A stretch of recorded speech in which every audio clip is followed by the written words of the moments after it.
4 दिवसापासून मुलं नाही गेले शाळेत.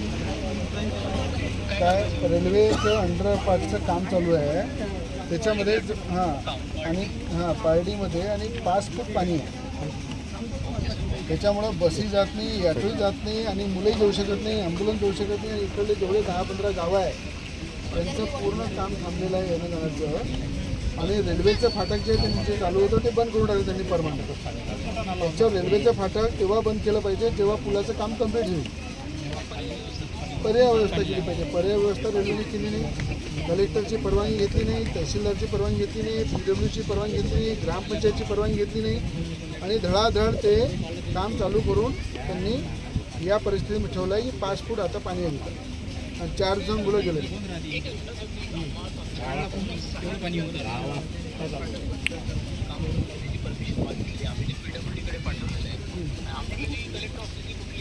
सर PWDचे पण अधिकारी माझ्याकडे त्यांनी पण परमिशन दिली नाही.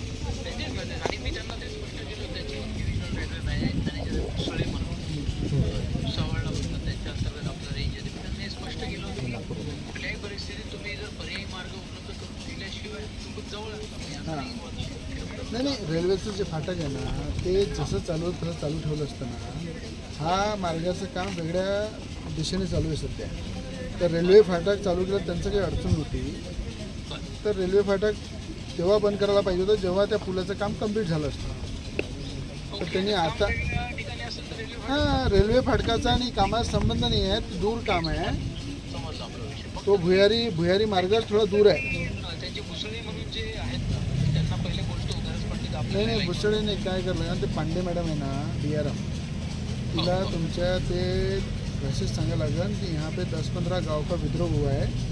सब कलेक्टर ऑफिस में आके आंदोलन करने वाले और कलेक्टर के नाते मैं आपको समझा रही कि इस तरह सांगा कि एक तो फाटक खोल दो या फिर वो पानी जो है इमीडिएट जो निकल वो बोलेंगे मशीन लगा रहे ये लगा रहे वो लगा रहे.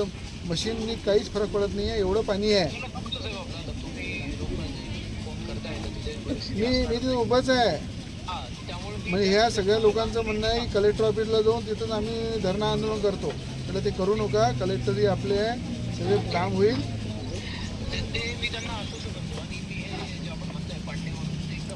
नहीं कड़क सांगा कि वरना गंभीर मामला नहीं तो नहीं गुन्हे दाखल होंगे वरना, क्योंकि रेल्वे की जगह नहीं है, ये महाराष्ट्र शासन की जगह है. महाराष्ट्र शासनची जागा असल्यानंतर तुम्ही तिथे काम करताय. काम करताना लोकांना त्रासही होत आहे. शाळेतल्या त्याच्या मुलांना त्रास होत आहे. जर ठेकेदार फक्त काम करायसाठी येत असाल लोकांची न पर्वा करता तर ठेकेदारही गुन्हा दाखल झाला पाहिजे आणि रेल्वेचा जोही अधिकारी आहे त्याच्यावरही गुन्हा दाखल झाला पाहिजे. सिरियस मामला आहे. मी स्पॉटवर उभा आहे. नाही तर मॅटर वेगळं डिसिजन चाललं नाही, खराब होऊन जाईल. त्यांना इथे सगळं पाठवतो मी. अरे तहसीलदार साहेब आहे इथे पुढे हे बोला त्यांना फोटो काय सगळं पाठवा. सांगा इथली परिस्थिती काय. कलेक्टर साहेब आहे. सर नमस्कार.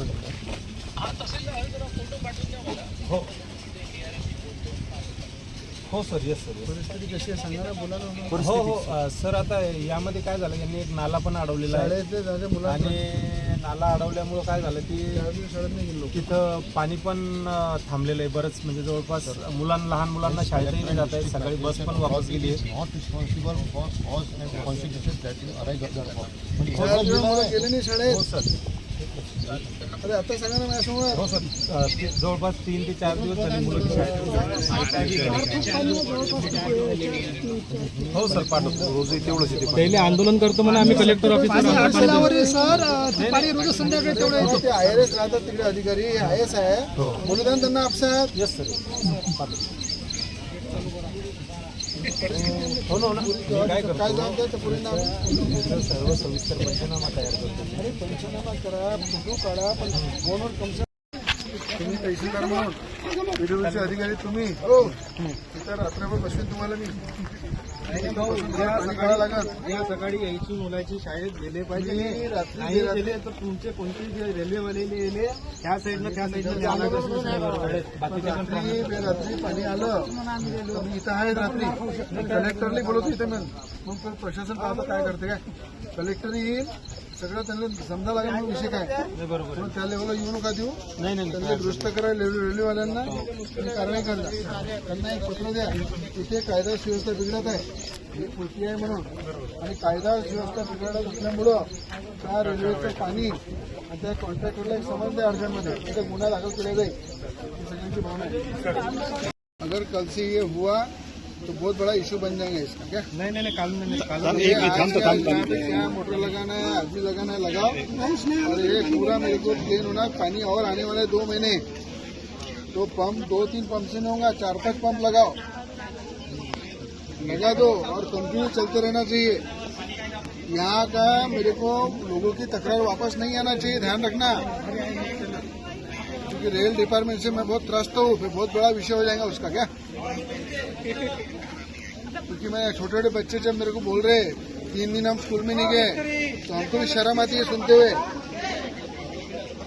ठीक है, ये कर दे आज से अभी. क्या तुम्ही तहसीलदार म्हणून पीडब्ल्यूचे अधिकारी तुम्ही हो, तिथं रात्रभर बसवीन तुम्हाला मी. पाणी काढा लागल. उद्या सकाळी यायची मुलाची शाळेत गेले पाहिजे. मी रात्री नाही गेले तर तुमचे कोणते जे रेल्वेवाले गेले त्या साईडनं रात्री पाणी आलं तर मी इथं आहे. रात्री कलेक्टरला बोलवतो इथे, मग प्रशासन पाहतो काय करते. काय कलेक्टर येईल, सगळं त्यांना समजा लागेल मग विषय काय. नाही, बरोबर मग त्या लेवलला येऊ नका देऊ. नाही नाही त्यांना दुरुस्त करा रेल्वेवाल्यांना आणि कारवाई करा. त्यांना एक पत्र द्या, तिथे कायदा सुव्यवस्था बिघडत आहे, ही कृती आहे म्हणून, आणि कायदा सुव्यवस्था बिघडत असल्यामुळं त्या रेल्वेचं पाणी आणि त्या कॉन्ट्रॅक्टरला एक समज द्या अर्जंटमध्ये, तिथे गुन्हा दाखल केला जाईल. ही सगळ्यांची भावना आहे. रेल्वे शासनाच्या चुकीमुळे आज 4 दिवस झाले शाळा बंद आहे. इथे माननीय रविभाऊ राणा साहेब आले होते, त्यांनी चौकशी केली. ते म्हणतात तातडीने रोड चालू करू, परंतु इथे भरपूर पाणी असल्यामुळे विद्यार्थ्यांनी जावं कसं. रेल्वे बंद करून ठेवलेलं आहे.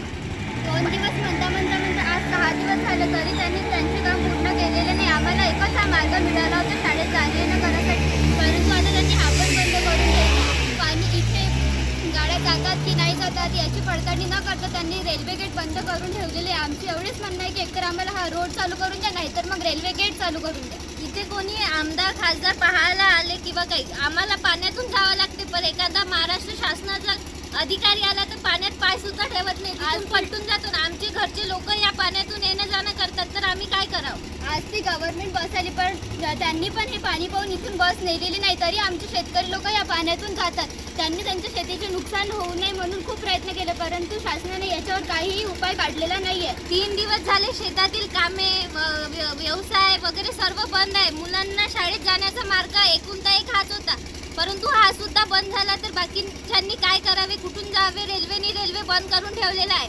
ना त्याच्या खालून जाता येतं, ना त्याचे कुठून जाता येतं. इथनं पण पाणी पाया एवढं झालंय, जाणाऱ्यांनी जाव कुठून.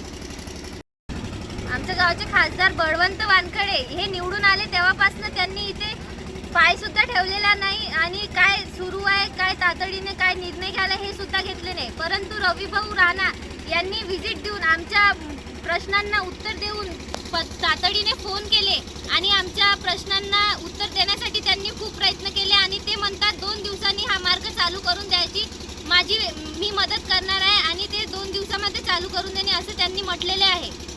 आणि आम्हाला विश्वास आहे की आमदार रविभाऊ राणा हे त्यांनी दिलेला शब्द पाळणार म्हणजे पाळणार.